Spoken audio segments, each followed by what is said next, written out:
না, অবশ্যই। আপনি যেটা বললেন, সাকিব ভাই তো গ্রেট প্লেয়ার, এবং গ্রেট প্লেয়ার যদি টিমে খেলে, টিমের তো কম্বিনেশন অন্যরকম হয়ে যায়। এবং এটা তো আসলে ক্রিকেট বোর্ড এবং ক্রিকেট বোর্ডের ডিসিশন, এবং তারা কিভাবে মনে করেন যে এই জিনিসটাকে, সিচুয়েশনটাকে হ্যান্ডেল করবে। আর আমার কাছে মনে হয় অ্যাজ এ ক্যাপ্টেন হিসাবে যে অবশ্যই সিরিজগুলোতে যদি অপরচুনিটি থাকে, তাহলে খেললে তো বাংলাদেশ টিমের জন্য অনেক হেল্প হবে, কারণ তার পজিশনে খেললে স্পিন অ্যাটাকটা অনেক ভালো হবে। এবং আপনি যেটা বলেন, ট্রু উইকেটে স্পিনারদের জন্য কিন্তু চ্যালেঞ্জটা অনেক বেশি।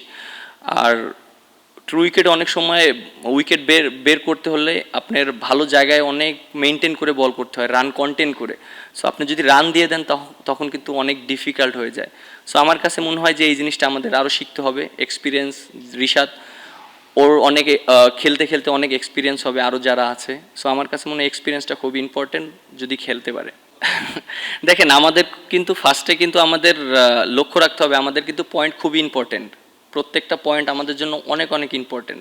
আমাদের মাথায় রাখতে হবে যে 27 ওয়ার্ল্ড কাপের আগে আমাদের কোয়ালিফাই করতে হবে। এর জন্য কিন্তু প্রত্যেকটা সিরিজ, প্রত্যেকটা ম্যাচ আমাদের জন্য অনেক ইম্পর্টেন্ট। আমরা ওইভাবেই চিন্তা করব যে আমাদের কিভাবে আমরা সিরিজ জিততে পারি, ম্যাচ জিততে পারি।